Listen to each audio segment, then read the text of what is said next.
무이탁 노인이라고요? 제가요? 요양원 버스 앞에서 저는 그렇게 물었습니다. 아무도 대답하지 않았어요.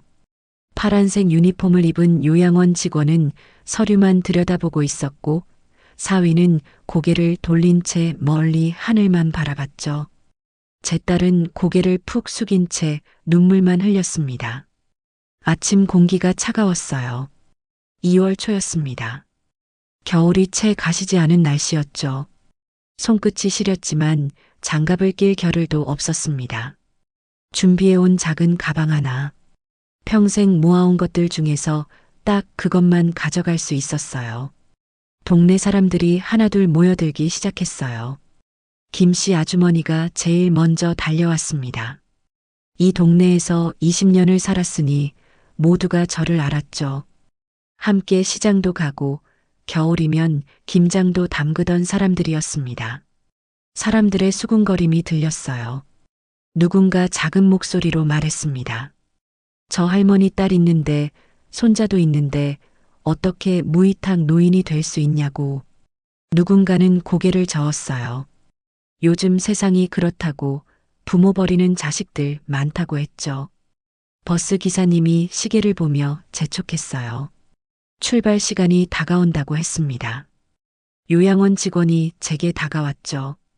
할머니, 이제 가셔야 한다고 했습니다. 친절한 목소리. 하지만 차갑게 느껴졌어요. 저는 딸을 바라봤습니다. 고개를 들어달라고, 저를 한 번만 봐달라고 속으로 외쳤어요. 딸은 끝내 고개를 들지 않았습니다. 그저 어깨만 들썩이며 울고 있었죠. 손자 지훈이가 할머니 하고 불렀어요. 10살배기 아이의 목소리가 떨렸습니다. 사위가 아이의 손을 잡아 끌었죠. 가자고. 할머니는 좋은 곳에 가시는 거라고 했습니다. 아이는 울면서도 고개를 저었어요. 이게 끝인가 싶었습니다. 이렇게 끝나는 건가? 68년을 살아오면서 이런 날이 올 거라고는 상상도 못했어요. 제가 제 가족에게 버려지는 날이 올 거라고는요. 도대체 무슨 일이 있었던 걸까요? 평범한 노인이었던 제가 왜 이런 일을 겪게 된 걸까요? 사랑했던 딸이 있는데도, 예뻐했던 손자가 있는데도 왜 무이탁 노인이 되어야 했던 걸까요? 이 놀라운 이야기가 궁금하시다면 구독 버튼을 눌러주세요. 평범해 보이는 사람들의 숨겨진 이야기를 매일 전해드립니다. 알림 설정까지 해두시면 다음 이야기도 놓치지 않으실 수 있어요. 이 모든 일은 2년 전부터 시작됐습니다. 딸이 재혼을 결심하던 그날부터였죠. 2년 전 봄이었습니다. 딸이 저녁을 차리면서 조심스럽게 말을 꺼냈어요. 엄마 하고 불렀습니다. 평소와 다른 목소리였죠. 뭔가 중요한 이야기를 하려는 듯 긴장한 목소리. 저는 손자 지훈이와 함께 텔레비전을 보고 있었습니다. 8살이던 지훈이는 만화 프로그램에 푹 빠져 있었어요. 아이의 웃음소리가 집안을 환하게 만들었습니다. 이 작은 집에서 셋이 사는 게 얼마나 소중한지 그때는 너무나 잘 알고 있었어요. 딸이 제 옆에 앉았습니다. 손을 꼭 잡았어요.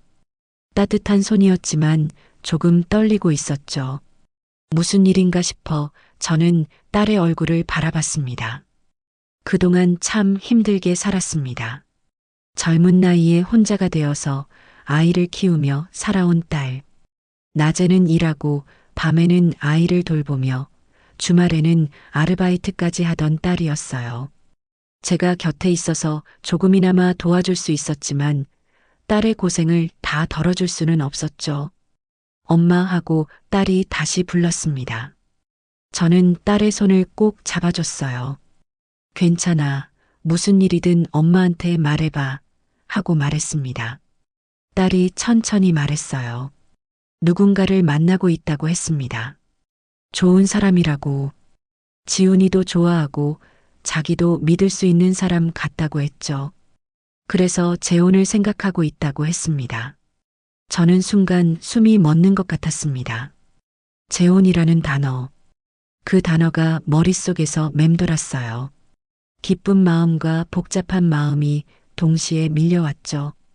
기뻤습니다. 딸이 다시 행복해질 수 있다는 게 기뻤어요.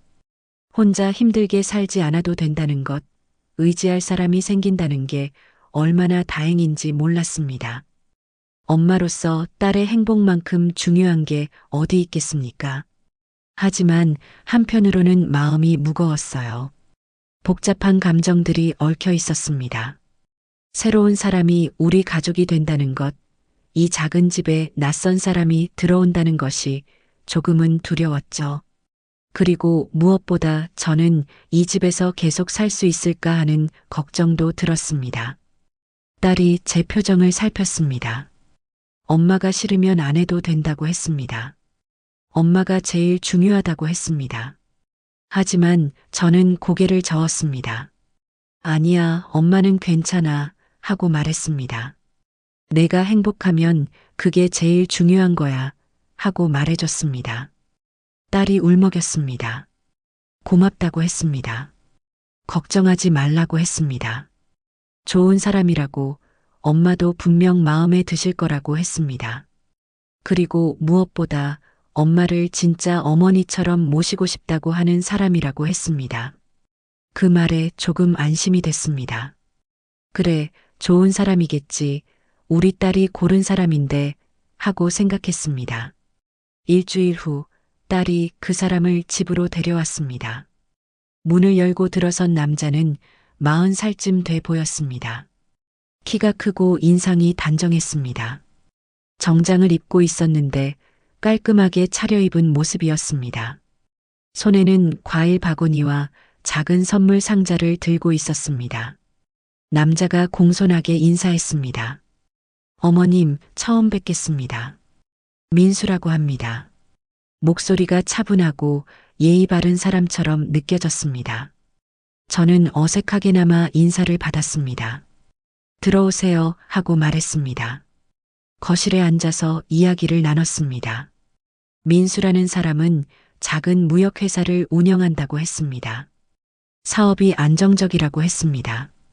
결혼한 적은 없다고 했습니다. 부모님은 일찍 돌아가셔서 혼자 살아왔다고 했습니다. 그리고 딸을 만나면서 처음으로 가족이 생긴다는 게 얼마나 소중한지 알게 됐다고 했습니다. 지훈이도 아들처럼 키우고 싶다고 했습니다. 그리고 저를 보며 말했습니다. 어머님을 친정 어머니처럼 모시고 싶습니다. 제게도 어머니가 생기는 거니까요. 그 말에 조금 마음이 놓였습니다. 효자 같다는 생각이 들었습니다. 딸도 옆에서 환하게 웃고 있었습니다. 오랜만에 보는 딸의 밝은 표정이었습니다. 민수는 그날 오래 머물지 않았습니다. 어머님께서 편찮으실까봐 오늘은 인사만 드리고 가겠다고 했습니다.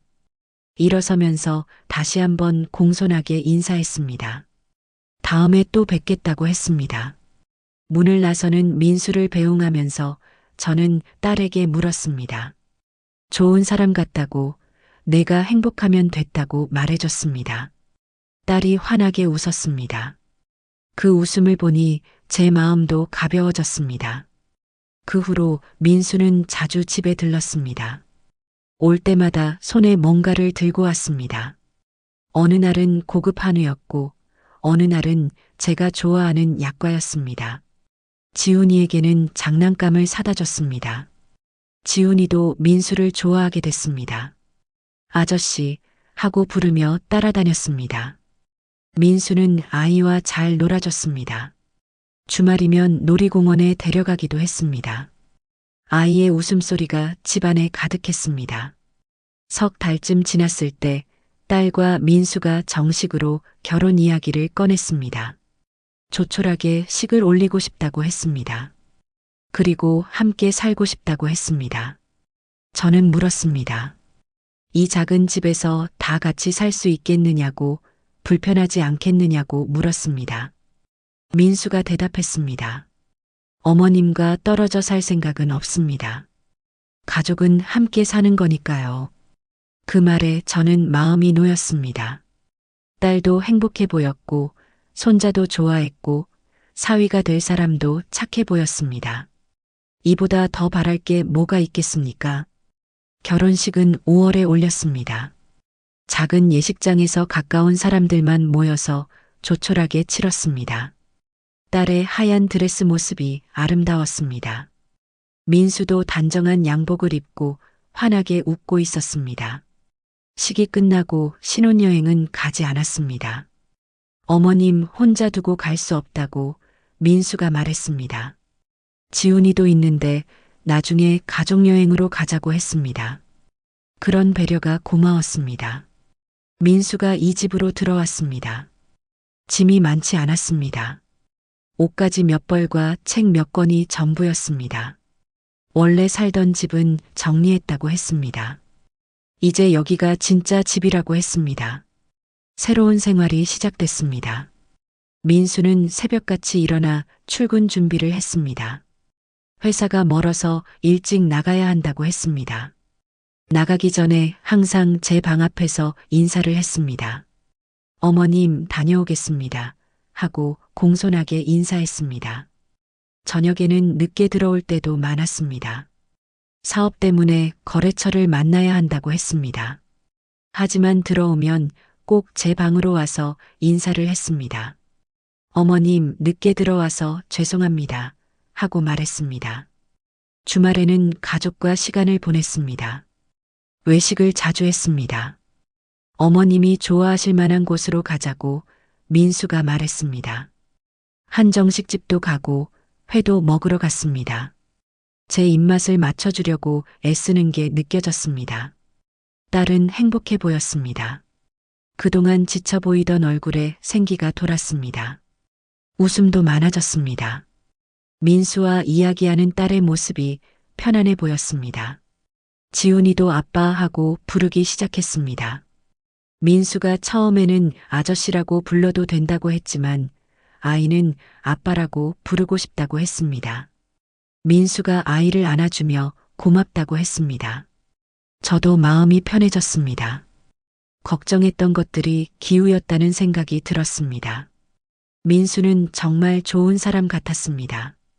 딸을 아끼고 지훈이를 사랑하고 저를 존중해주는 사람이었습니다. 어느 일요일 민수가 저를 병원에 모셔다 줬습니다. 정기 검진을 받아야 할 날이었는데 딸이 그날 일이 있어서 민수가 대신 모셔다 준다고 했습니다. 병원에서 기다리는 동안에도 옆에 앉아서 불편하신 데는 없으시냐고 물었습니다. 검진이 끝나고 나오는 길에 민수가 말했습니다. 어머님, 앞으로 제가 잘 모시겠습니다. 친정어머니라고 생각하고 있습니다. 그 말이 진심처럼 느껴졌습니다. 저는 고맙다고 말했습니다. 우리 딸 잘 부탁한다고 말했습니다. 민수가 환하게 웃으며 당연하다고 했습니다. 집으로 돌아오는 차 안에서 저는 창밖을 바라봤습니다. 봄날의 햇살이 따뜻했습니다. 새로 핀 꽃들이 거리를 가득 메우고 있었습니다. 마음이 포근했습니다. 좋은 사람을 만났구나 싶었습니다. 우리 딸이 이제는 의지할 사람이 생겼구나 싶었습니다. 손자도 아빠가 생겼고 저도 든든한 사위가 생겼습니다. 이보다 더 바랄 게 뭐가 있겠습니까? 그날 밤 잠자리에 들면서 저는 마음이 평화로웠습니다. 앞으로 좋은 일만 있을 것 같았습니다. 우리 가족이 행복하게 살 수 있을 것 같았습니다. 그때는 몰랐습니다. 이 사람의 진짜 얼굴을, 그리고 제가 앞으로 겪게 될 일들을. 행복한 시간은 6개월 정도 지속됐습니다. 그날은 음력으로 특별한 날이었어요. 딸이 새벽같이 일어나는 소리에 잠이 깼습니다. 시계를 보니 새벽 5시. 아직 밖은 어두웠어요. 살며시 일어나 방문을 열었습니다. 부엌에서 희미한 불빛이 새어나왔어요. 딸이 뭔가를 하고 있었습니다. 조심스럽게 다가가 보니 작은 상을 차리고 있었죠. 하얀 그릇들이 놓여 있었습니다. 나물과 전, 과일들이 정성스럽게 담겨 있었어요. 밥과 국도 준비돼 있었습니다. 제사상이었죠. 딸이 저를 보고 깜짝 놀라 얼굴이 하얗게 질렸습니다. 손에 들고 있던 그릇을 내려놓으며 당황한 표정을 지었어요. 엄마 하고 작은 목소리로 불렀습니다. 저는 아무 말 없이 딸의 손을 잡았어요. 괜찮다고, 엄마가 도와줄게 하고 말했습니다. 딸의 눈에 눈물이 고였죠. 함께 제사상을 차렸습니다. 말없이 그릇을 나르고 음식을 올렸어요. 매년 이맘때면 딸이 혼자 조용히 지내던 제사였습니다. 저도 함께 했지만 올해는 집에 민수가 있었죠. 그래서 딸이 더 조심스러웠던 것 같습니다. 제사상을 다 차리고 딸이 절을 했어요. 저도 옆에서 함께 절했습니다. 마음속으로 기도했죠. 편히 쉬시라고, 딸과 손자 잘 지켜달라고 빌었습니다. 그때였습니다. 현관문이 열리는 소리가 들렸어요. 민수였습니다. 출장으로 지방에 갔다가 새벽에 돌아온다고 했었는데 예상보다 일찍 도착한 모양이었죠. 딸과 저는 얼어붙었습니다. 민수의 발소리가 가까워졌어요. 부엌 불빛을 보고 이쪽으로 오고 있었습니다. 민수가 부엌 문을 열었습니다. 그리고 멈춰 섰어요. 제사상을 보고 절하고 있던 우리를 보고 민수의 얼굴이 굳어졌습니다. 가방이 손에서 떨어질 뻔했어요. 한참을 그렇게 서 있더니 천천히 입을 열었습니다. 여보, 이게 뭐야? 목소리가 낮았습니다. 조용했지만 날카로운 목소리였어요. 저는 처음 듣는 톤이었습니다. 그동안 들어왔던 부드럽고 예의 바른 목소리가 아니었죠. 딸이 일어서며 손이 떨렸습니다. 뭐라 대답해야 할지 몰라 입술만 떨었어요. 민수가 한 걸음 다가와 제사상을 찬찬히 살펴봤습니다.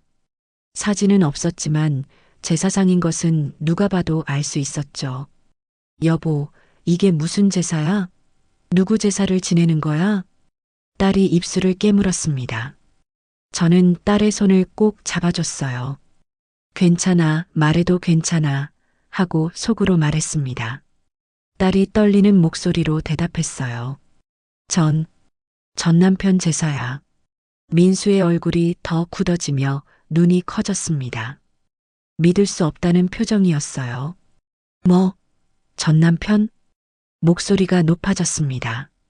저는 그제야 깨달았어요. 민수가 화가 났다는 것을, 그것도 많이 화가 났다는 것을. 결혼하고도 전 남편 제사를 지낸 거야? 나한테 말도 없이? 딸이 고개를 숙이며 미안하다고 말하려고 했는데 용기가 안 났다고 작게 말했습니다. 민수는 한숨을 크게 내쉬었어요. 그리고 민수의 시선이 저에게로 향했습니다. 그럼 어머님은요? 저는 그 질문의 의미를 알았어요. 가슴이 철렁 내려앉았습니다.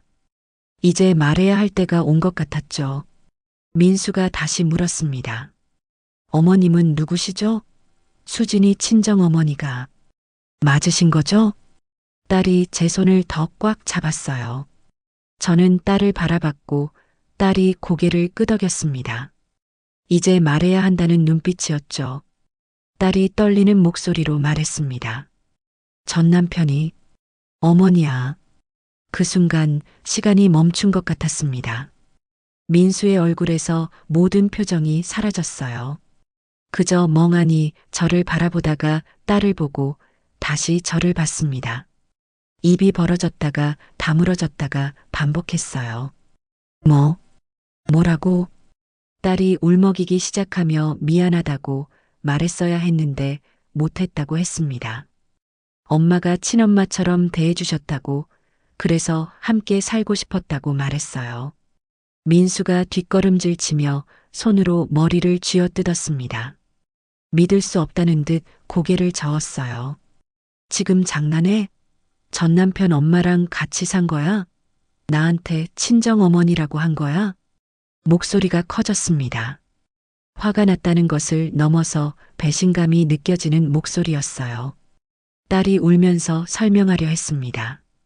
엄마가 나를 친딸처럼 키워주셨다고, 진짜 가족이라고 생각한다고 말했지만 민수는 듣지 않았어요. 그럼 나한테는 왜 말 안 했어? 왜 숨긴 거야? 딸이 대답하지 못하고 그저 울기만 했습니다. 민수가 거실로 나가 소파에 주저앉았어요. 손으로 얼굴을 감싸고 한참을 그러고 있었습니다. 저는 딸을 안아줬습니다. 딸이 제 품에서 울었어요. 미안하다고, 엄마 때문에 이렇게 됐다고 울자 저는 괜찮다고, 엄마는 괜찮으니까 걱정하지 말라고 말했습니다. 하지만 속으로는 두려웠어요. 민수가 어떻게 나올지 몰랐습니다. 혹시 이혼하자고 할까봐, 혹시 저를 내보내라고 할까봐 두려웠죠. 해가 떴습니다. 지훈이가 일어나 분위기가 이상한 것을 느꼈는지 조용히 있다가 아침도 먹지 않고 학교에 갔어요. 민수는 출근하지 않고 거실 소파에 앉아서 멍하니 있었습니다. 딸도 회사에 전화해서 아프다고 했죠. 저는 제 방에 들어가 있었습니다. 하루 종일 집안이 조용했어요. 무거운 침묵이 집을 짓눌렀습니다. 저녁이 되어 지훈이가 학교에서 돌아왔어요. 저녁을 차렸지만 아무도 먹지 않았고 지훈이만 조용히 밥을 먹었습니다. 밤이 되어 지훈이를 재우고 딸이 거실로 나왔어요. 민수는 여전히 소파에 앉아 있었고 딸이 민수 옆에 앉으려 했지만 민수가 손을 내저었습니다. 가까이 오지 말라는 듯이. 저는 제 방문을 살짝 열고 지켜봤어요. 걱정이 돼서 잠을 잘 수가 없었습니다. 한참 후 민수가 입을 열었습니다. 생각 좀 할 시간이 필요해. 딸이 울먹이며 알겠다고, 기다리겠다고 말했어요. 이틀이 지났습니다. 민수는 출근도 하지 않고 집에만 있었으며 방에 틀어박혀 나오지 않았어요. 밥도 거의 먹지 않았습니다. 딸은 애타게 기다렸고 저도 불안했어요. 이제 어떻게 되는 건지, 우리 가족은 어떻게 되는 건지 알 수가 없었습니다. 사흘째 되는 날 아침이었어요. 민수가 방에서 나왔습니다. 얼굴이 수척했고 며칠을 제대로 자지 못한 것 같았지만 표정은 조금 달라져 있었어요. 민수가 거실에 앉아 딸을 불렀고 저도 나오라고 했습니다. 우리는 긴장한 채 민수 앞에 앉았어요. 민수가 한숨을 길게 내쉬었습니다. 그리고 말했어요. 어머님, 전세금이 얼마죠? 갑작스러운 질문. 딸이 당황하며 2천만 원이라고 대답했습니다. 그리고 통장에도 돈이 좀 있다고 덧붙였어요. 민수가 고개를 끄덕이며 저를 바라봤습니다. 눈빛이 달라져 있었어요. 화난 눈빛이 아니라 뭔가 계산하는 듯한 눈빛이었습니다. 어머님, 제가 잘못 생각했습니다. 갑자기 사과하는 말에 저와 딸은 어리둥절했어요. 수진이가 어머님을 엄마처럼 여기는데 제가 뭐라고 할 수 있겠습니까? 혈연이 중요한 게 아니라 마음이 중요한 거죠. 말투가 달라졌습니다. 다시 예전처럼 부드러워졌지만 뭔가 달랐어요. 진심이 아닌 것 같은 느낌이었습니다. 앞으로 더 잘 모시겠습니다. 어머님, 그렇게 말하는 민수의 눈에는 미소가 없었어요. 그날 이후 민수는 다시 예전처럼 돌아온 것 같았습니다. 출근하고 퇴근하고 주말에는 외식도 했지만 뭔가 달랐어요. 저를 보는 눈빛이 달랐습니다. 예전에는 따뜻했는데 이제는 차가웠고 계산하는 듯한 눈빛이었죠. 그리고 저는 느꼈습니다. 돈 앞에서 사람은 변한다는 것을. 민수가 태도를 바꾼 건 저를 용서해서가 아니었어요. 제가 가진 돈 때문이었습니다. 하지만 그때는 몰랐습니다. 이게 시작에 불과하다는 것을. 진실을 알게 된 후 한 달이 지났습니다. 민수는 정말 달라진 것처럼 보였어요. 매일 아침 출근 전에 제 방으로 와서 인사했습니다. 어머님, 잘 주무셨습니까? 하고 공손하게 물었죠. 퇴근해서도 마찬가지였습니다. 돌아오면 제일 먼저 제 방 문을 두드리고 인사했어요. 주말에는 전보다 더 자주 외식을 했습니다. 한정식집, 횟집, 고깃집. 어머님이 좋아하실 만한 곳으로 가자고 민수가 말했어요.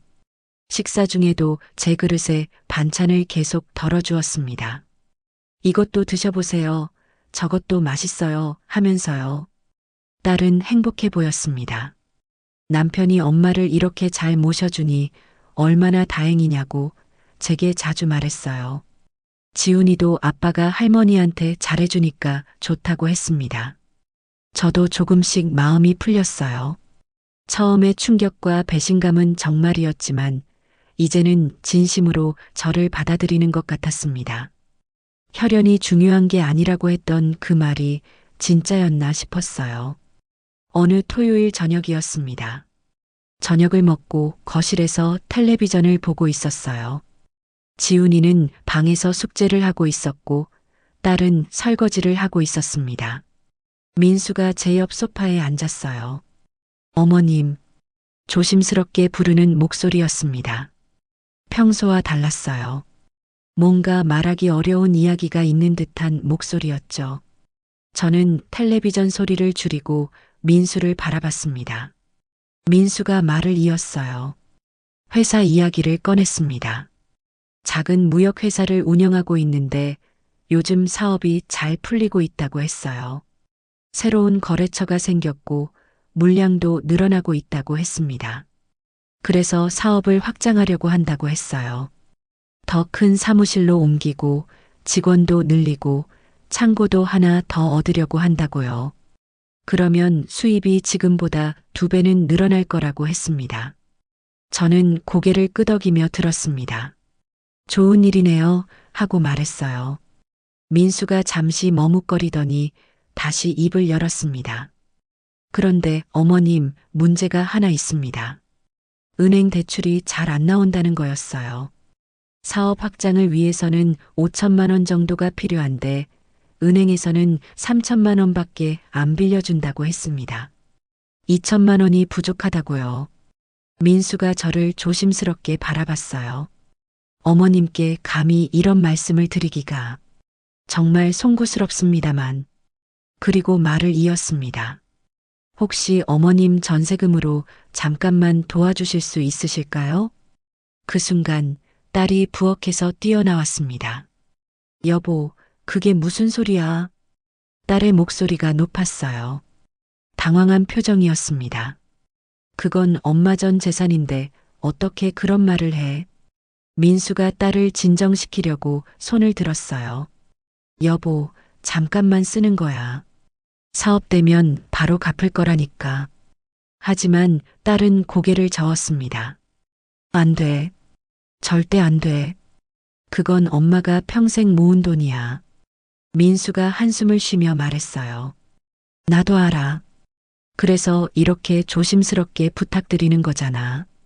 어머님께 꼭 갚을 거고 사업 잘 되면 더 보태서 드릴게. 딸과 민수가 티격태격하는 모습을 보며 저는 마음이 복잡했습니다. 2천만 원. 제가 가진 전세금 전부였어요. 거기에 통장에 8천만 원이 더 있었습니다. 평생을 모아온 돈이었죠. 아들이 남긴 보험금도 있었고 제가 일하며 모은 돈도 있었습니다. 하지만 한편으로 생각했어요. 우리 딸이 이 사람과 행복하게 살려면 사업이 잘 되어야 하지 않을까? 돈은 다시 벌 수 있지만 딸의 행복은 돈으로 살 수 없는 거니까요. 저는 딸을 불렀습니다. 수진아. 딸이 저를 보며 말했어요. 엄마, 신경 쓰지 마. 내가 알아서 할게. 하지만 저는 고개를 저었습니다. 그리고 민수를 바라봤어요. 사위. 민수가 긴장한 표정으로 저를 봤습니다. 저는 천천히 물었어요. 우리 딸 행복하게 해줄 거지? 민수가 벌떡 일어나 제 앞에 무릎을 꿇었습니다. 어머님, 제 목숨을 걸고 맹세합니다. 수진이를 평생 행복하게 해드리겠습니다. 눈물까지 글썽이며 말했어요. 진심처럼 보였습니다. 저는 고개를 끄덕였습니다. 전세금만 2천만 원이 아니라 통장에 있는 돈까지 합치면 1억 원이야. 다 쓰거라. 그 말에 민수의 눈이 커졌어요. 딸도 깜짝 놀라며 제 손을 잡았습니다. 엄마, 왜 그래? 그건 엄마 전 재산인데. 저는 딸의 손을 꼭 잡으며 말했어요. 괜찮아. 너희 잘 되는 게 더 중요해. 엄마는 필요한 거 없어. 민수가 제 손을 잡으며 울먹였습니다. 어머님, 정말, 정말 감사합니다. 이 은혜 평생 잊지 않겠습니다. 그리고 약속했어요. 꼭 성공해서 2배로 갚아드리겠습니다. 아니, 3배로 갚아드리겠습니다. 그리고 어머님을 친정 어머니보다 더 잘 모시겠습니다. 딸도 울면서 제게 안겼어요. 엄마, 고마워. 정말 고마워. 꼭 갚을게. 나도 더 열심히 일해서 엄마한테 용돈 드릴게. 저는 두 사람을 번갈아 보며 흐뭇하게 웃었습니다. 그래, 이게 가족이지. 어려울 때 서로 돕는 게 가족이지. 피가 섞이지 않았어도 우리는 진짜 가족이야. 그렇게 생각했어요. 다음 주에 통장 정리를 했습니다. 전세금 2천만 원, 통장에서 8천만 원, 총 1억 원을 민수에게 주었어요. 민수는 차용증을 쓰겠다고 했지만 저는 괜찮다고 했습니다. 가족끼리 무슨 차용증이냐고요. 민수가 돈을 받으며 또 한 번 감격스러워 했어요. 어머님, 정말 감사합니다. 3달만 있으면 사업이 안정될 겁니다. 그때 이자까지 붙여서 돌려드리겠습니다. 저는 고개를 저었습니다. 이자는 무슨, 빨리 갚을 생각 말고 사업이나 잘해. 민수가 고개를 숙이며 눈물을 훔쳤어요. 어머님, 제게 어머니가 2분이나 계신 것 같습니다. 친어머니도 안 계신데 이렇게 좋은 분을 만나다니. 그 모습을 보며 저는 마음이 따뜻해졌습니다. 잘 선택한 거야. 우리 딸 행복할 거야. 그리고 나도 이 집에서 편하게 살 수 있을 거야. 그렇게 믿었습니다. 그날 밤 잠자리에 들면서 저는 마음이 평화로웠어요. 걱정했던 것들이 다 괜찮아지는 것 같았습니다. 민수도 저를 진심으로 어머니라고 생각하는 것 같았고, 딸도 행복해 보였고, 우리 가족의 미래도 밝아 보였어요. 창밖으로 달빛이 들어왔습니다. 고요한 밤이었어요. 평화로운 밤이었습니다. 그때는 몰랐습니다. 그게 마지막 평화로운 밤이었다는 것을, 그게 마지막 약속이었다는 것을, 아니, 마지막 거짓말이었다는 것을. 재산을 준 후 6개월이 지났습니다. 민수의 사업은 잘 되는 것 같았어요. 새 사무실로 이사했고 직원도 3명이나 뽑았다고 했습니다. 주말에도 거래처 미팅이 있다며 자주 나갔어요. 바쁜 사람처럼 보였습니다. 하지만 약속했던 돈은 돌려주지 않았어요. 3달이면 갚겠다고 했는데 6개월이 지나도 소식이 없었습니다. 딸이 물어보면 조금만 더 기다려달라고 했죠. 사업 초기라 돈이 계속 들어간다고요. 저는 괜찮다고 했습니다. 천천히 갚아도 된다고요. 사업이 안정되는 게 먼저니까요. 그런데 그때부터였습니다. 제게 이상한 일들이 생기기 시작했어요. 어느 날 가스레인지에 물을 올려놓고 깜빡했습니다. 물이 다 끓어 넘쳐서 불이 꺼졌어요. 딸이 퇴근해서 발견하고 깜짝 놀랐죠. 엄마, 조심해야지 하고 말했습니다. 며칠 후에는 지갑을 찾지 못했어요. 분명히 서랍에 넣어뒀는데 없었습니다. 한참을 찾다가 냉장고 안에서 발견했죠. 왜 거기에 넣었는지 기억이 안 났습니다. 손자 지훈이 학교 준비물을 사다 달라고 했는데 장을 보고 오면서 까먹었어요. 지훈이가 실망한 표정을 지었습니다. 할머니, 괜찮아요 하고 말했지만 제 마음은 무거웠어요. 점점 잊어버리는 일이 많아졌습니다. 방금 뭘 하려고 했는지 기억이 안 났어요. 부엌에 갔다가 왜 왔는지 몰라서 멍하니 서 있을 때도 있었습니다. 어제 저녁에 뭘 먹었는지도 가물가물했죠. 딸이 걱정하기 시작했어요. 엄마, 요즘 자주 깜빡하시네 하고 말했습니다. 병원 한번 가보자고 했어요. 저는 괜찮다고 했습니다. 나이 들면 다 그런 거라고 걱정하지 말라고요. 하지만 속으로는 불안했습니다. 뭔가 잘못되고 있다는 느낌이 들었어요. 결국 딸과 함께 병원에 갔습니다. 의사 선생님이 여러 가지 검사를 했어요. 기억력 테스트도 하고 뇌 검사도 했습니다. 결과를 기다리는 동안 제 손이 떨렸어요. 일주일 후 진단 결과를 들으러 갔습니다. 의사 선생님이 조심스럽게 말했어요. 초기 치매 증상이 보입니다. 그 말을 듣는 순간 머리가 하얘졌습니다. 치매. 그 단어가 귓가에서 맴돌았어요. 저도 알고 있었습니다. 치매가 무엇인지, 어떻게 진행되는지, 점점 기억을 잃고 점점 아무것도 할 수 없게 되고 결국엔 가족도 알아보지 못하게 된다는 것은요. 딸이 제 손을 꼭 잡았습니다. 의사 선생님이 계속 설명했어요. 초기 단계라 약물 치료를 하면 진행을 늦출 수 있다고 했습니다. 규칙적인 운동과 두뇌 활동도 도움이 된다고요. 하지만 완치는 어렵다고 했어요. 집으로 돌아오는 길이 멀게 느껴졌습니다. 딸은 계속 괜찮다고 엄마 곁에서 돌볼 거라고 말했어요. 하지만 저는 딸의 위로가 귀에 들어오지 않았습니다.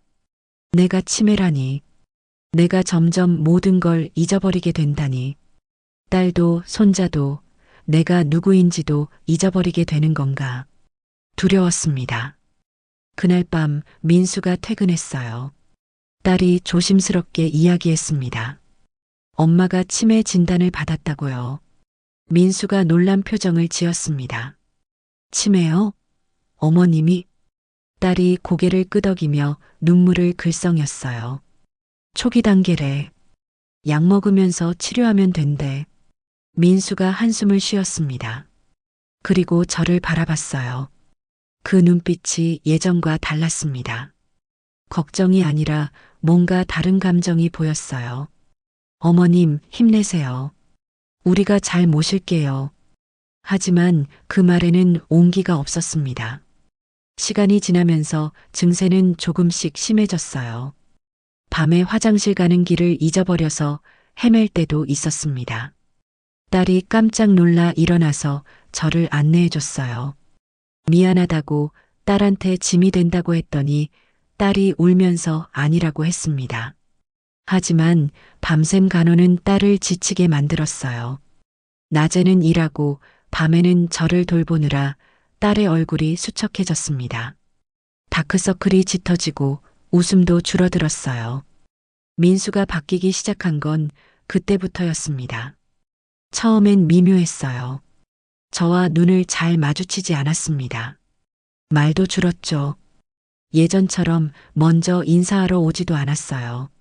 어느 날 밤 저는 잠이 안 와서 물을 마시러 나갔습니다.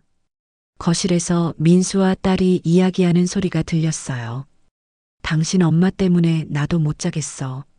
민수의 목소리였습니다. 짜증 섞인 목소리였어요. 딸이 작게 대답했습니다. 미안해. 내가 최대한 조용히 할게. 최대한 조용히? 밤마다 왔다 갔다 하는데 어떻게 자? 엄마가 아프잖아. 어쩔 수 없잖아. 민수가 한숨을 크게 쉬었어요. 언제까지 이래야 돼? 더 심해지면 어쩌려고? 약 먹으면서 치료하고 있어. 조금만 참아줘. 조금만? 치매는 나아지는 게 아니잖아. 점점 더 심해지는 거지. 그 말에 딸이 아무 대답도 하지 못했습니다. 저는 그 자리에 얼어붙어 서 있었어요. 숨소리조차 내지 않으려고 애썼습니다. 민수가 다시 말했습니다. 나도 힘들어. 회사 일도 바쁜데 집에 오면 쉬어야 하는데 매일 이러니까. 딸이 울먹이며 말했어요. 그럼 어떡해? 내가 어떡해? 엄마를 어떡하라고. 그래서 내가 말하는 거 아냐? 요양원 같은데. 안 돼. 딸의 목소리가 높아졌습니다. 절대 안 돼. 엄마는 내가 모실 거야. 민수가 화난 듯 자리에서 일어나는 소리가 났어요. 그래, 당신 맘대로 해. 나는 못 참겠으니까 방 따로 쓸게. 발소리가 멀어졌습니다. 방문이 세게 닫히는 소리가 들렸어요. 딸이 흐느끼는 소리가 들렸습니다. 저는 조용히 제 방으로 돌아왔어요. 물도 마시지 못한 채 침대에 앉아서 한참을 멍하니 있었습니다. 제가 짐이 됐구나. 사랑하는 딸에게 짐이 됐구나. 부부 사이를 갈라놓는 존재가 됐구나. 눈물이 흘러내렸습니다. 소리 내지 않으려고 입을 막았어요. 하지만 눈물은 계속 흘렀습니다. 그 후로 민수는 더 노골적으로 변했습니다. 저를 볼 때마다 인상을 찌푸렸어요. 식탁에서도 제 옆자리를 피했습니다. 말을 걸어도 대충 대답하고 자리를 떴죠. 주말에도 집에 거의 없었습니다. 거래처 미팅이라며 아침 일찍 나가서 밤늦게 들어왔어요. 정말 거래처 미팅인지는 알 수 없었지만 저를 피하는 것만은 확실했습니다. 딸은 그런 민수를 달래느라 애썼어요. 여보, 조금만 참아줘. 엄마 상태 좋아지고 있어. 하고 말했습니다. 하지만 민수는 코웃음만 쳤죠. 저는 점점 작아졌습니다. 최대한 조용히 지내려고 노력했어요. 밤에 화장실 가는 것도 참으려고 했습니다. 낮에도 방에만 있으려고 했죠. 민수의 눈에 띄지 않으려고. 하지만 아무리 조심해도 실수는 일어났습니다.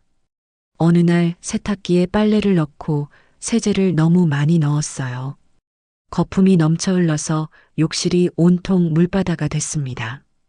딸이 퇴근해서 발견하고 깜짝 놀랐죠. 민수가 그 모습을 보고 터졌습니다. 이제 세탁기도 못 돌려요? 대체 뭘 할 수 있는 건데? 딸이 민수를 말렸어요. 여보, 그만해. 엄마가 실수한 거잖아. 실수? 매일 실수야, 매일. 언제까지 이래야 하는데. 민수가 거실로 나가버렸습니다. 딸이 제게 와서 괜찮다고 토닥여줬지만 저는 딸의 눈에서 지친 기색을 봤어요. 그날 밤 저는 거울을 보며 생각했습니다. 이제 쓸모없어진 거구나. 돈도 다 빼갔고 이제 저는 그저 짐일 뿐이구나.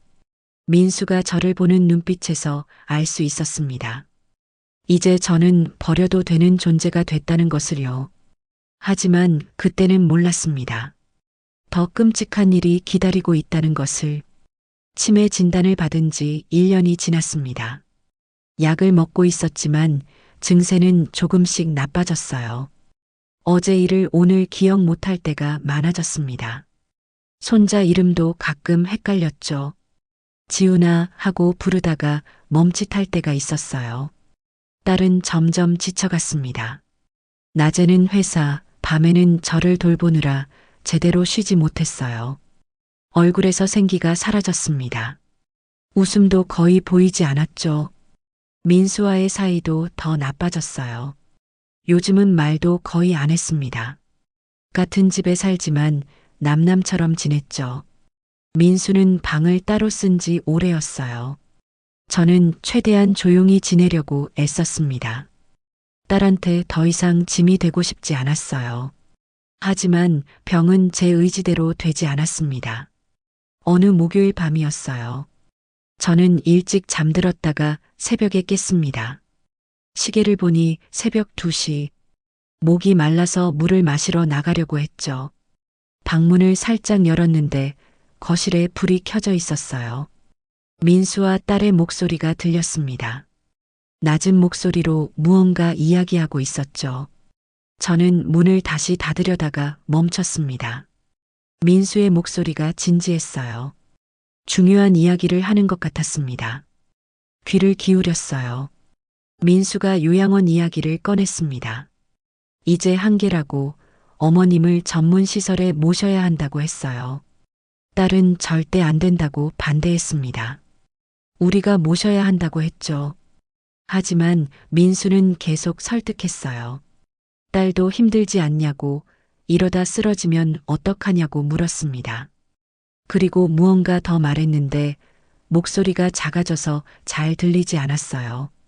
딸이 갑자기 목소리를 높였습니다. 무이탁 노인?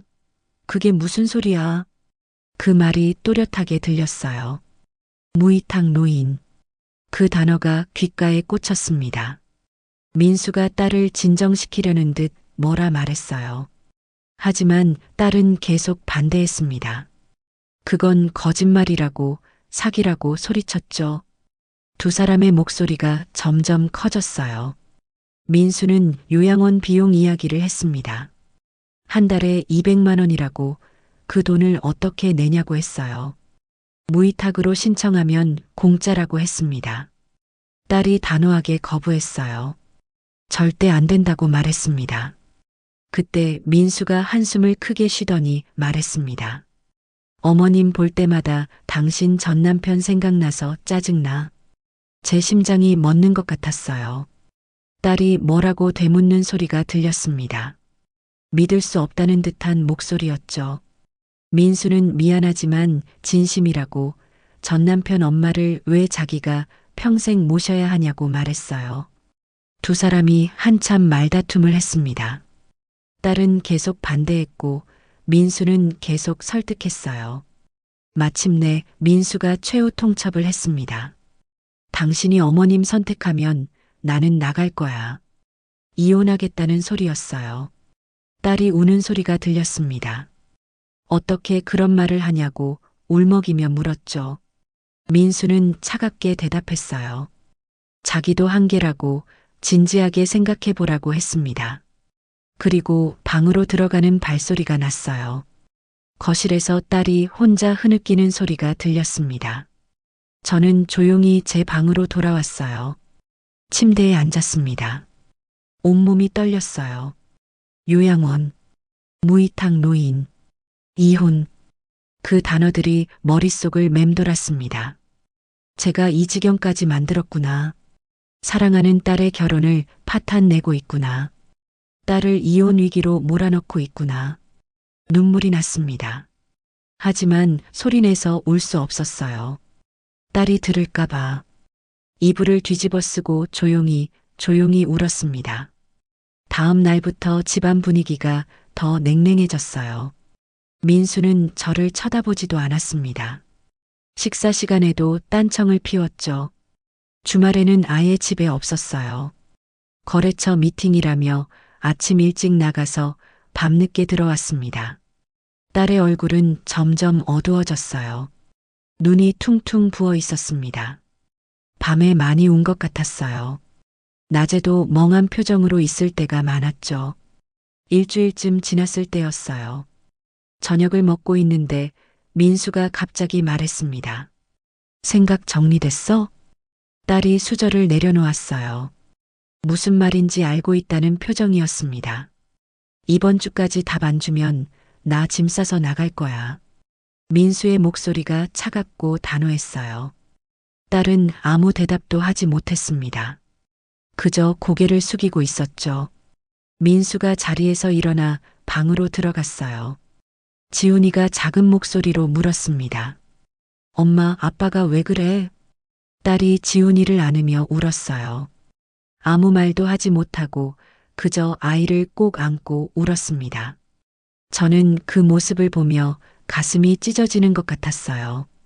쟤 때문이었습니다. 다 쟤 때문에 이렇게 된 거였어요. 며칠 후였습니다. 딸이 제 방으로 왔어요. 눈이 빨갛게 충혈돼 있었습니다.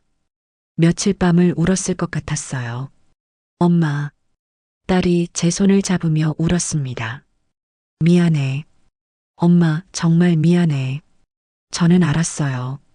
딸이 무슨 말을 하려는지, 어떤 결정을 내렸는지. 괜찮아. 제가 먼저 말했습니다. 엄마는 괜찮아. 너 행복해야지. 딸이 제 품에 안겨 한참을 울었어요. 어깨가 들썩이며 울고 또 울었습니다. 그러다 떨리는 목소리로 말했어요. 요양원, 한번 알아볼게. 좋은 곳으로, 꼭 좋은 곳으로 모실게. 저는 고개를 끄덕였습니다. 눈물이 났지만 참았어요. 그래, 엄마 걱정하지 마. 내가 행복하면 그걸로 됐어. 딸이 더 세게 울었습니다. 미안하다고, 정말 미안하다고 계속 중얼거렸어요. 저는 딸의 머리를 쓰다듬어 줬습니다. 괜찮다고, 엄마는 다 이해한다고 말했어요.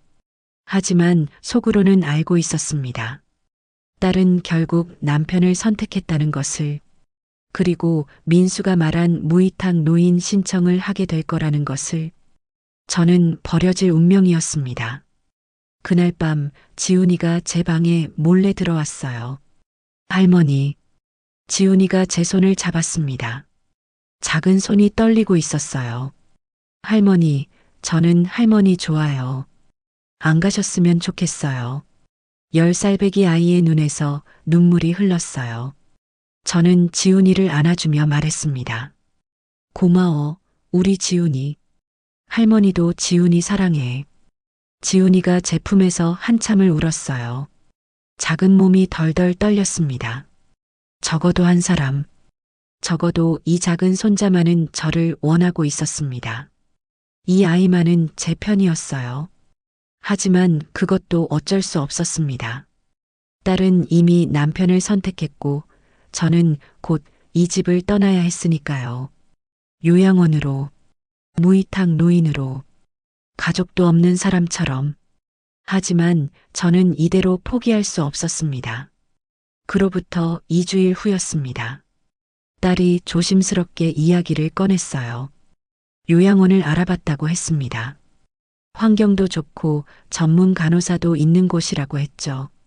다음 주 월요일에 가게 된다고 했습니다. 엄마, 정말 미안해. 딸이 또 울었어요. 요즘 딸은 맨날 울었습니다. 저는 고개를 끄덕이며 괜찮다고 말했어요. 하지만 속으로는 알고 있었습니다. 민수가 말한 무이탁 노인 신청을 할 거라는 것을, 서류상으로 가족 없는 사람으로 만들어서 보낼 거라는 것을요. 일주일. 이 집에 있을 수 있는 시간이 일주일밖에 남지 않았습니다.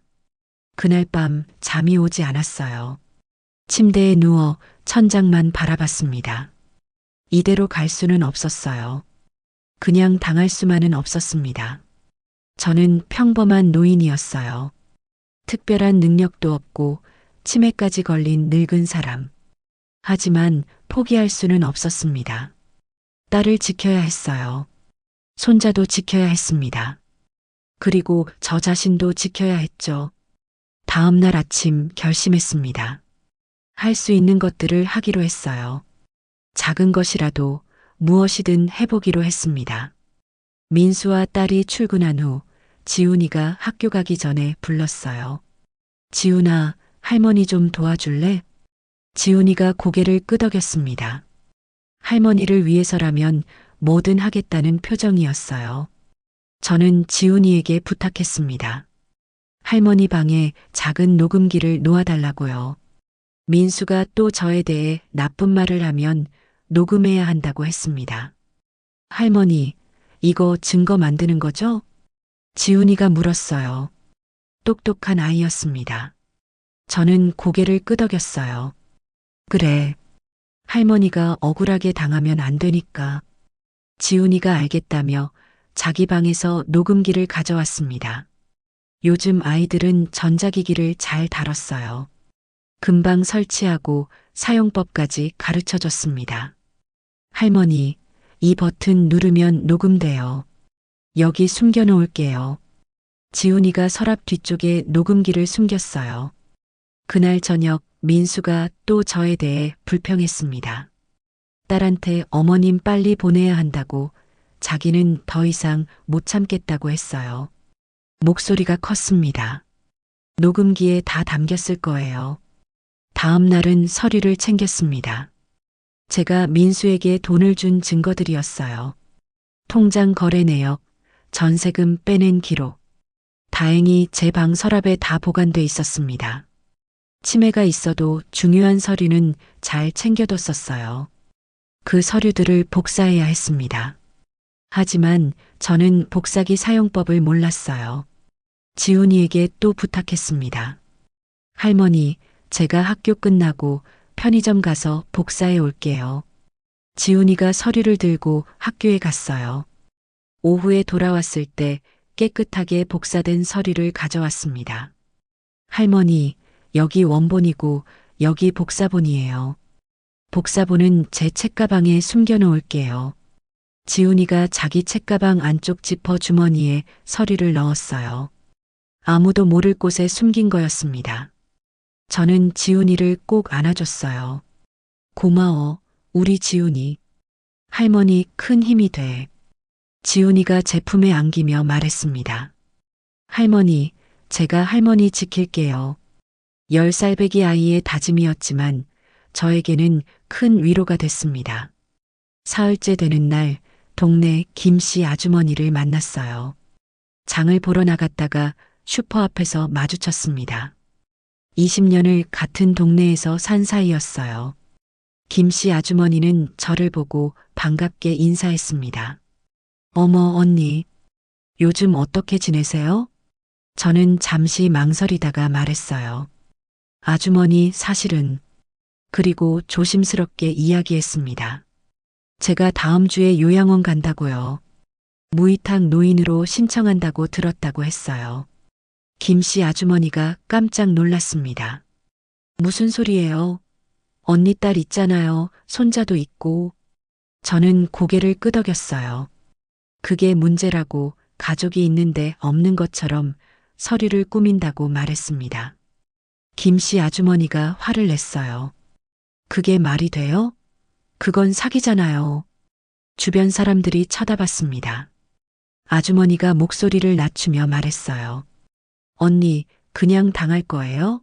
신고해야죠. 저는 손을 저었습니다.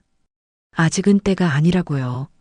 하지만 나중에 요양원 버스가 오면 그때 도와달라고 부탁했어요. 제가 무이탁 노인이 아니라고 증언해달라고 했습니다.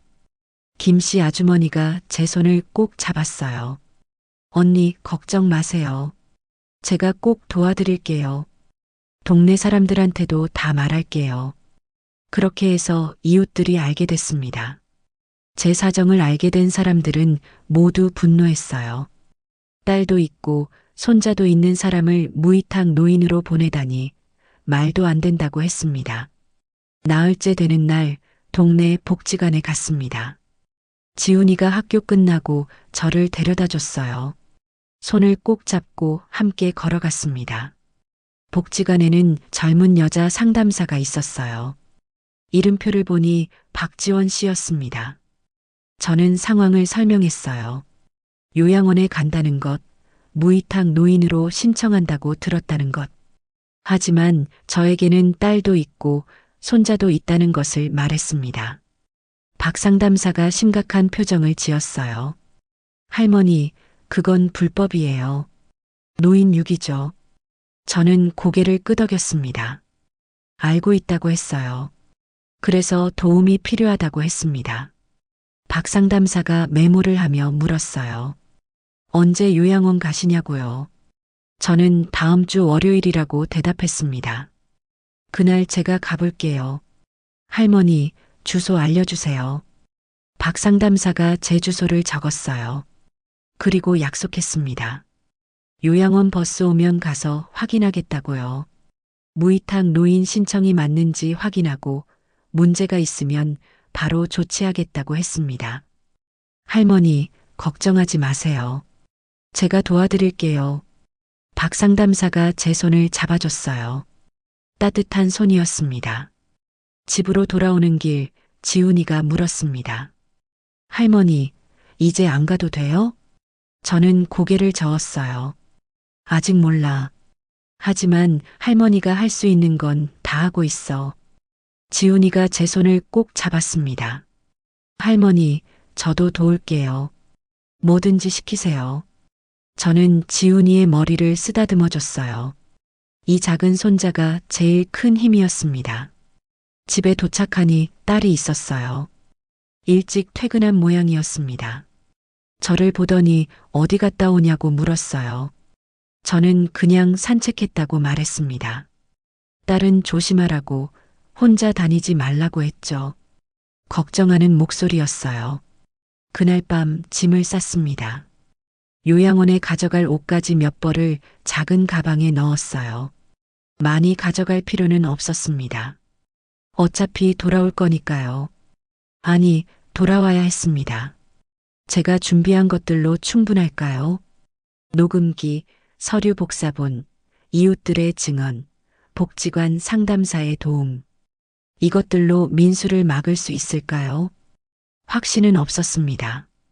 저는 그저 평범한 노인이었고 치매까지 있었으니까요. 실패할 수도 있었어요. 하지만 해봐야 했습니다. 딸을 위해서, 손자를 위해서, 그리고 저 자신을 위해서 포기할 수 없었습니다. 주말이 지나고 일요일 밤이 됐어요. 내일이면 요양원 버스가 온다고 했습니다. 아침 9시에 온다고 했어요. 저는 잠들기 전에 지훈이 방에 갔습니다. 지훈이가 책상에서 공부하고 있었어요. 지훈아. 지훈이가 저를 보며 일어났습니다. 저는 지훈이에게 당부했어요. 내일 아침 요양원 버스 오면 책가방에 있는 서류 꼭 챙기라고요. 그리고 복지관 아줌마가 오면 그 서류 보여주라고 했습니다. 할머니, 걱정 마세요. 제가 다 기억하고 있어요. 지훈이가 제 손을 잡았어요. 할머니, 내일 꼭 이길 거예요. 우리가. 저는 지훈이를 꼭 안아줬습니다. 이 작은 아이가 저를 믿고 있었어요. 저도 이 아이를 믿었습니다. 그래, 우리가 이길 거야. 그날 밤 잠들기 전에 마지막으로 생각했습니다. 내일이면 모든 게 결정됩니다. 요양원 가는 날, 모든 걸 끝낼 날, 월요일 아침이 밝았습니다. 요양원 버스가 오는 날이었어요. 아침 9시에 온다고 했습니다. 저는 일찍 일어나 옷을 갈아입었어요. 단정하게 입었습니다. 초라하게 보이고 싶지 않았어요. 준비해둔 작은 가방을 들었습니다. 거실로 나가니 딸이 있었어요. 눈이 퉁퉁 부어 있었습니다. 밤새 운 것 같았어요. 딸이 제 이름을 부르며 또 울먹였습니다. 저는 괜찮다는 듯 미소 지었어요. 딸을 안심시키고 싶었습니다. 민수는 일찍 출근했다고 했어요. 오늘은 못 본다고 했습니다. 아마 저를 보내는 모습을 보기 싫었나 봐요. 지훈이가 학교 안 간다고 했습니다. 할머니 배웅하고 가겠다고 했어요. 딸이 그러라고 허락했습니다. 8시 50분이 됐어요. 현관 밖에서 소리가 들렸습니다. 사람들이 모여드는 소리였어요. 창문으로 내다보니 동네 사람들이 하나둘 나와 있었습니다. 김씨 아주머니가 제일 먼저 보였어요. 그 옆에 이씨 아저씨, 최씨 할머니도 있었습니다. 우리 동네에서 20년을 함께 산 사람들이었어요. 9시 정각, 파란색 요양원 버스가 도착했습니다. 버스 문이 열리고 유니폼 입은 직원이 내렸어요. 서류 뭉치를 들고 있었습니다. 저는 가방을 들고 현관문을 열었습니다. 밖으로 나가는 순간 아침 공기가 차갑게 느껴졌어요. 2월 초의 추운 날씨였습니다. 요양원 직원이 저를 보고 다가오며 이쪽으로 오라고 했어요. 그때였습니다. 김씨 아주머니가 앞으로 나서며 큰 목소리로 외쳤어요. 잠깐만요 하고 말했습니다. 주변 사람들이 모두 쳐다봤어요. 요양원 직원이 멈춰섰습니다. 무슨 일이냐고 물었죠. 김씨 아주머니가 저를 가리키며 말했어요. 저 할머니 딸 있어요. 손자도 있고요. 직원이 서류를 확인하며 고개를 저었습니다. 무이탁 노인으로 신청돼 있다고 말했어요. 김씨 아주머니가 그게 거짓말이라고 소리쳤습니다. 목소리가 높아졌어요. 다른 이웃들도 웅성거리기 시작했습니다. 그때 또 한 사람이 다가왔습니다. 복지관의 박지원 상담사였어요. 약속대로 온 거였습니다. 박 상담사가 자신은 구청 복지관 상담사라고 밝히며 신분증을 보여줬어요. 그리고 단호하게 말했습니다. 이 어르신은 무위탁 노인이 아닙니다. 가족이 있어요. 요양원 직원이 당황한 표정을 지었습니다. 하지만 서류상으로는 그렇다고 말했어요. 박 상담사가 서류가 잘못됐으니 확인해 보자고 했습니다. 딸이 현관문 밖으로 나왔습니다. 얼굴이 창백했어요. 요양원 직원이 딸을 보며 물었습니다. 이분이 어르신 따님이냐고요. 딸이 고개를 끄덕였어요. 말이 나오지 않는 듯 했습니다. 직원이 그럼 무위탁 노인 신청이 잘못된 거라고 중얼거렸어요. 그때 지훈이가 뛰어나왔습니다. 책가방을 들고 있었어요. 이거 보세요 하며 소리쳤습니다. 지훈이가 책가방에서 서류를 꺼냈어요. 제가 민수에게 돈을 준 증거였습니다. 통장 거래 내역, 전세금 빼낸 기록이 다 있었어요. 박 상담사가 서류를 받아 살펴봤습니다. 1억 원을 주셨네요? 사위분께? 박 상담사가 놀란 표정을 지었어요. 주변 이웃들이 웅성거렸습니다. 1억이나 받아가고 요양원에 보내다니 말도 안 된다고들 했어요. 지훈이가 다시 책가방을 뒤졌습니다. 그리고 녹음기를 꺼내며 이것도 들어보라고 했어요. 지훈이가 재생 버튼을 눌렀습니다. 민수의 목소리가 흘러나왔어요. 어머님 볼 때마다 당신 전 남편 생각나서 짜증나. 무위탁으로 신청하면 공짜라고. 당신이 어머님 선택하면 나는 나갈 거야. 녹음된 목소리가 아침 공기를 가르며 퍼졌습니다. 주변 사람들이 경악했어요. 저런 사람이 있냐고, 돈 받아가고 버리다니 인간이 아니라고 수군거렸습니다. 박 상담사가 심각한 표정을 지었어요.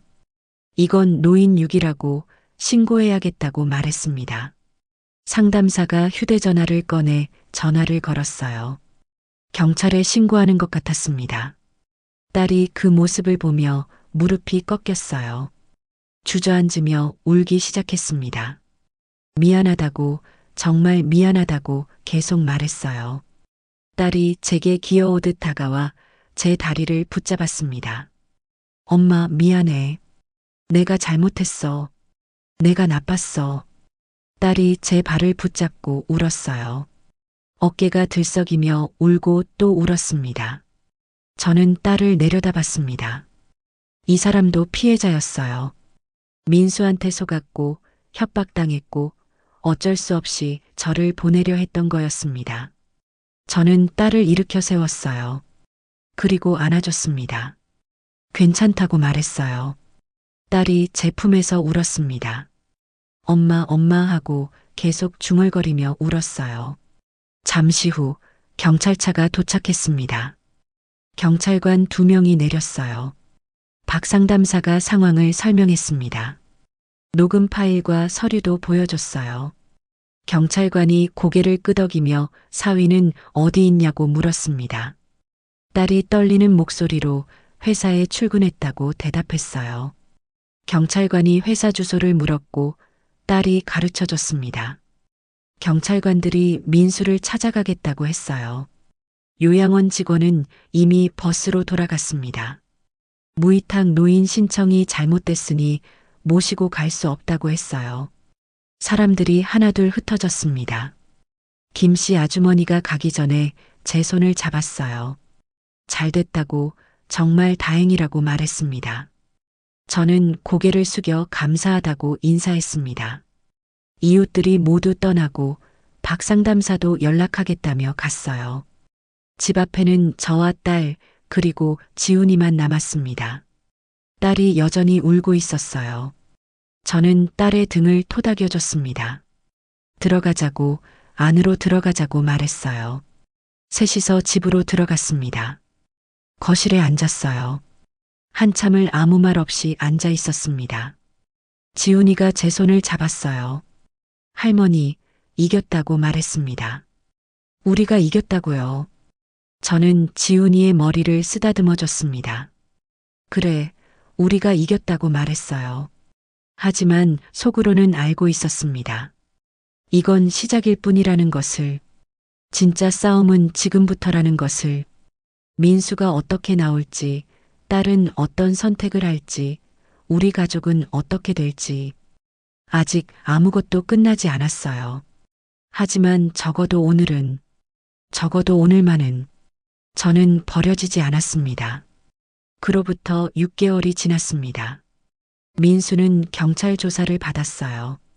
노인 유기 혐의와 사기 혐의로 기소됐습니다. 제 돈 1억 원을 받아간 것도 문제가 됐죠. 사업은 실패했고 돈은 이미 다 써버렸다고 했어요. 재판 결과 민수는 징역 1년에 집행유예 2년을 선고받았습니다.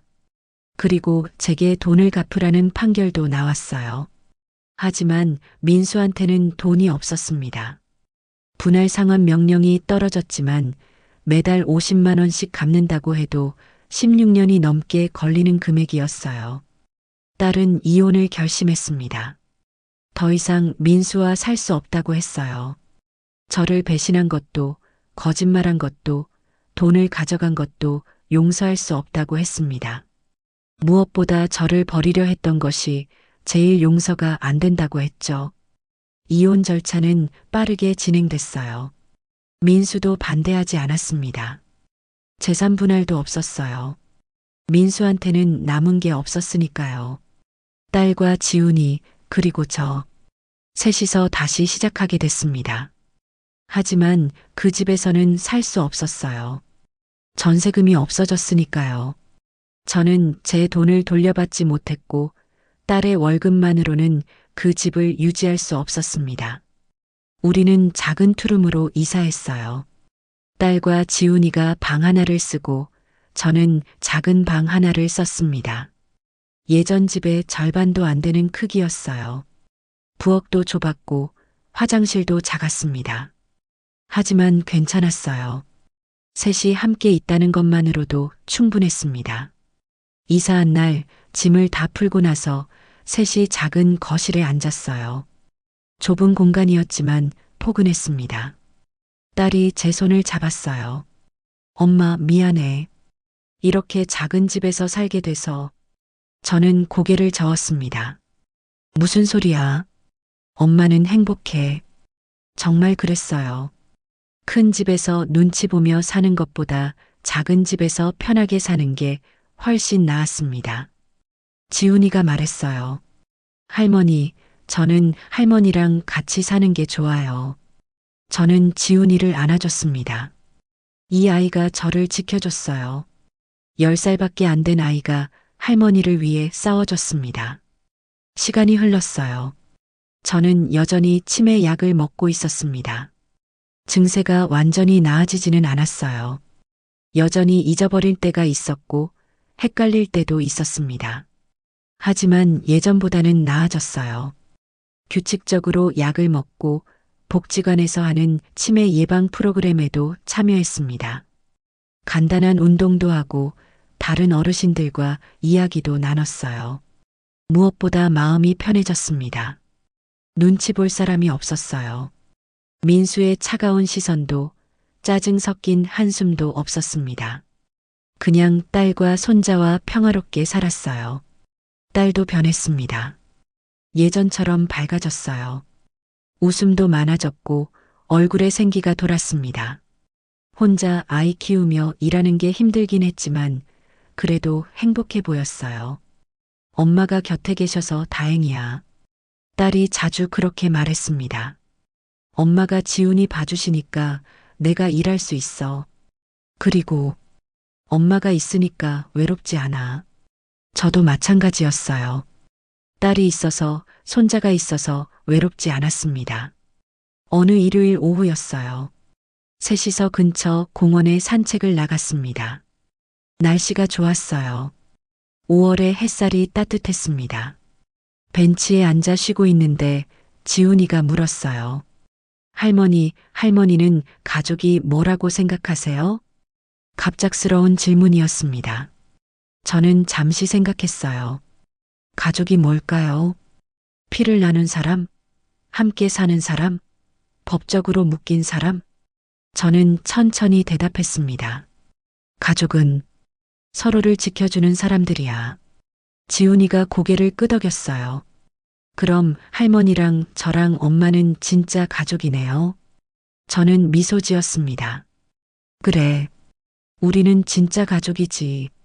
피가 섞이지 않아도 괜찮았어요. 저는 딸의 시어머니였지만 이제는 그냥 엄마였습니다. 그리고 지훈이의 할머니였어요. 우리는 서로를 지켜줬습니다. 어려울 때 함께 싸웠고 힘들 때 서로 의지했습니다. 그게 가족이었어요. 딸이 제 어깨에 기대며 말했어요.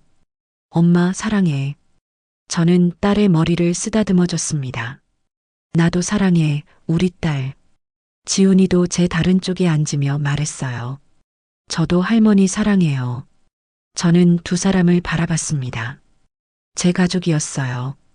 제가 목숨 걸고 지켜낸 가족이었습니다. 돈은 잃었습니다. 1억 원이라는 큰 돈을 잃었어요. 아마 다시는 돌려받지 못할 겁니다. 하지만 더 중요한 걸 지켰어요. 제 딸을 지켰습니다. 손자를 지켰고 저 자신도 지켰습니다. 우리 가족을 지켜냈어요. 그게 더 값진 일이었습니다. 햇살이 따뜻했어요. 지훈이가 공원을 뛰어다니며 놀았습니다. 딸이 아이를 보며 웃었어요. 저도 함께 웃었습니다. 평범한 일요일 오후, 평범한 가족의 평범한 시간. 하지만 제게는 세상에서 가장 소중한 순간이었습니다. 저는 평범한 노인이었어요. 특별한 능력도 없었고 치매까지 걸린 늙은 사람이었습니다. 하지만 포기하지 않았습니다. 작은 것들을 모았어요. 녹음기, 서류, 이웃들의 도움, 복지관 상담사, 그리고 무엇보다 손자의 용기. 그 작은 것들이 모여서 저를 지켜줬습니다. 돈도 권력도 없는 평범한 사람도 싸울 수 있다는 걸 배웠어요. 포기하지 않으면 방법이 있다는 걸 알았습니다. 그리고 무엇보다 진짜 가족이 무엇인지 깨달았습니다. 피가 아니라 마음이었어요. 함께 웃고 우는 것, 서로를 지켜주는 것, 그게 가족이었습니다. 마이너스 마이너스 마이너스. 오늘도 여러분께 한 가족의 이야기를 들려드렸습니다. 평범해 보이는 사람들의 특별한 이야기, 앞으로도 계속 전해드리겠습니다. 구독과 좋아요를 눌러주시면 더 많은 이야기를 준비할 수 있습니다. 여러분의 이야기도 댓글로 들려주세요. 모두가 각자의 이야기를 가지고 있으니까요. 다음에 또 만나요. 감사합니다.